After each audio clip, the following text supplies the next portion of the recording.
Hello, folks. Happy World Post Day. Yeah, today is World Post Day. I didn't know that. So I took some envelopes, and decided to paint on them again.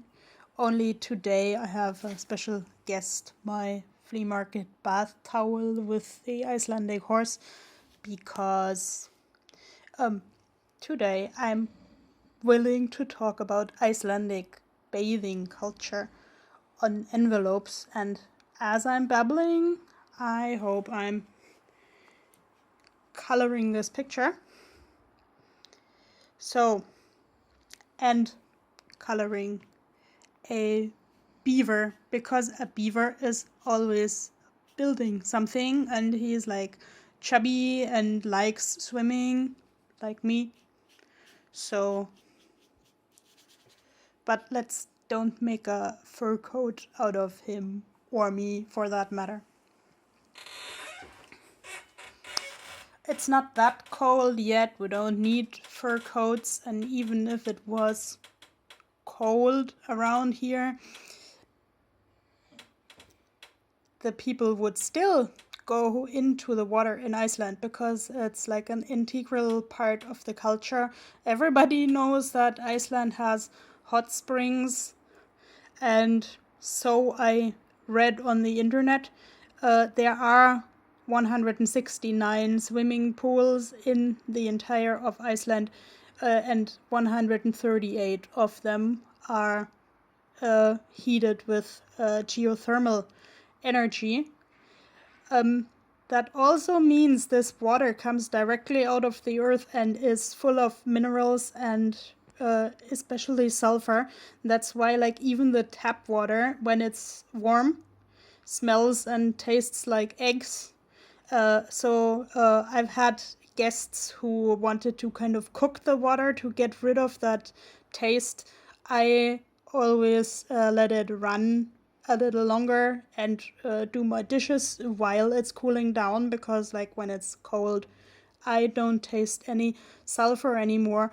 But I'm telling anyone who is going to a pool here, like if it, even like a natural pool or a synthetic pool, don't wear any precious silver jewelry, because it's going to be brown or black after that bath. It reacts with something in that water and you can't usually remove that black anymore. I mean, nothing wrong with color changes, but you don't want color changes in your silver jewelry.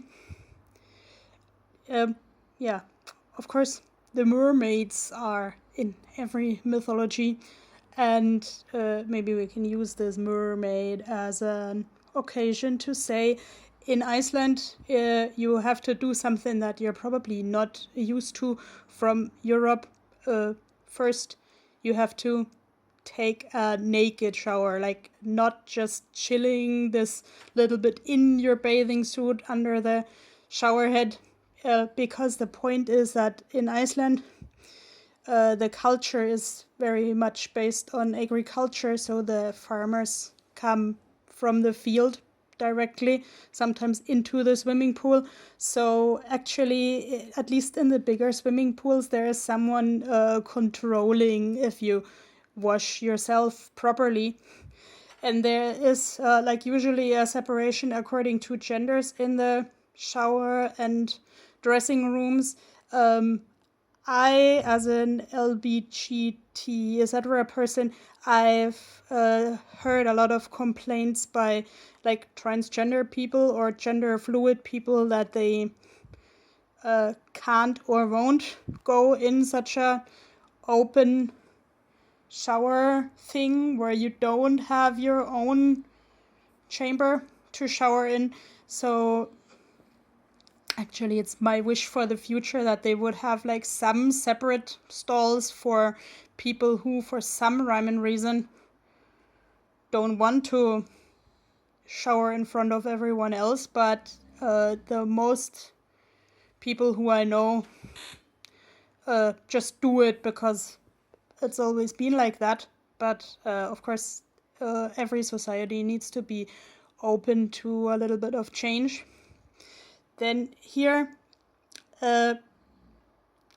this is where all the people meet, in the hot pot. Like, there is, of course, also cold water to bathe in, but in the hot pot, you sit and chill and talk to random strangers and to your friends. And like, when I was still at university and there was an Icelandic class that was already pretty full of people, one person knocked on the door and asked, "Can I still come in?" And then the teacher suddenly spoke English. "Of course, it's like in a hot pot, the more the merrier." So really, you make room for more people, even if there is no room. And by the way, the pools and their hot pots are closed due to social distancing. At this very moment, status mid-October 2020.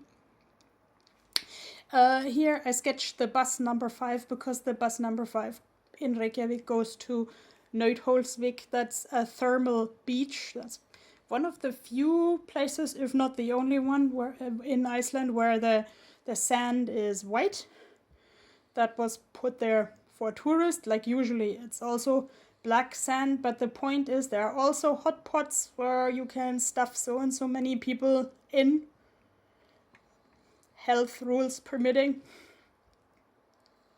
And people practice sea swimming,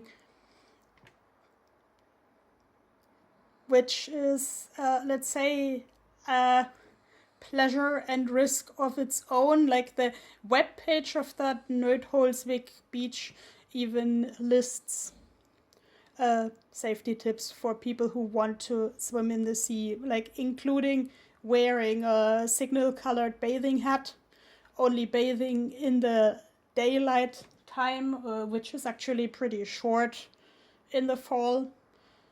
And like, did I say signal-colored bathing cap? So someone would see you if something is happening and give your body time to adjust to the temperature of the water. Strangely, the people who go to the swimming pools, the institutionalized, neat and clean ones, they expect the water to be hot. And the other day, they had to, like, the city of Reykjavik had to fix something in some sort of pipes with that geothermal energy. So there was no hot water in some areas, and that's why the pools closed, actually, just because there was no hot water. And when the pool is closed, don't try this at home. Don't go into any random geothermal hole in the nature, because like, these no bathing signs are there for a reason. At some point I did this, like, with some hippie friends. Yes, we should, like, roll in the grass and all that stuff, and then we should bathe in some natural hole there. But the point was, just when we were done bathing, we saw this no bathing sign, and yeah, we could have been cooked, because like, really hot fountains can come up there at random. Many of these holes are actually the wastewater from factories. But they are not as poisonous as they look, but these fountains can either come from nature or from the factory, as to my knowledge. So let's stick to the swimming pools and thingies that say bathing permitted. Wash, like, under the arms and the groin and so on, like, really decently. When you enter the pool, leave the shoes outside because they can be very dirty. If you are here for a little bit of a longer time, consider buying admission coupons, like several, because I was kind of shocked that, like, one ticket to a city swimming pool costed as much as a meal.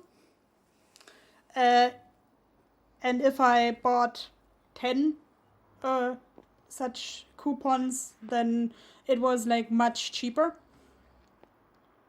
I usually get in cheaper because I'm disabled, but like there was one rural pool which I found really fun. They let me in for free because of the disability, but let's say to get to the dressing room, I had to walk down a really steep staircase. And yeah, same story when I wanted to go up again. That was a little bit absurd and amusing.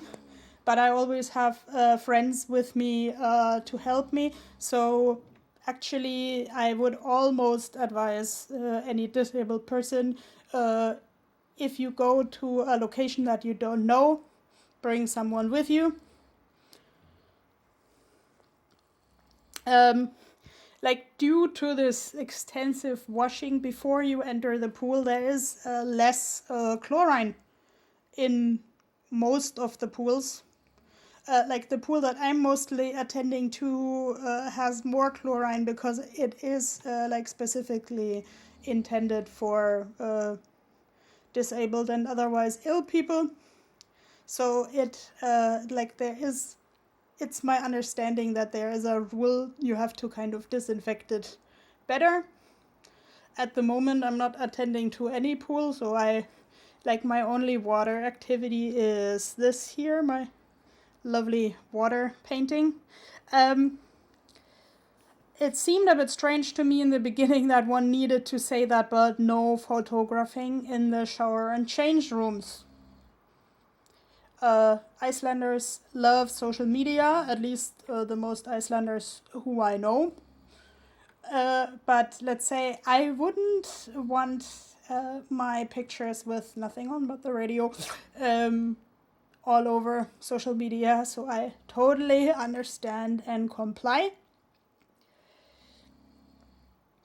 And what is there more? Whenever it's safe, come here, greet Iceland. Yeah, right. I found out that one of my favorite post stamps, but I don't have any here at the moment, or just a second. Maybe I do. Actually, I thought this was a sunset, but this is like one of the most beautiful nature baths where I have been. And that was, I don't know, it felt sort of like an elf world because of this steam coming up. And that was also like really healthy for the skin. Like some people who have like eczema or something, they really appreciate this earth water in all of its forms. Like this particular steam bath with swim actually really cleaned up my skin, and they had like really lovely birch shampoo. I didn't know that you can have birch shampoo, but obviously you can. So you learn something new every day. And I didn't know that my favorite place in Iceland was on a post stamp, but that makes me want to use this post stamp even more. So now I wish everybody a happy World Post Day, and tell me what you want to see next. Bye!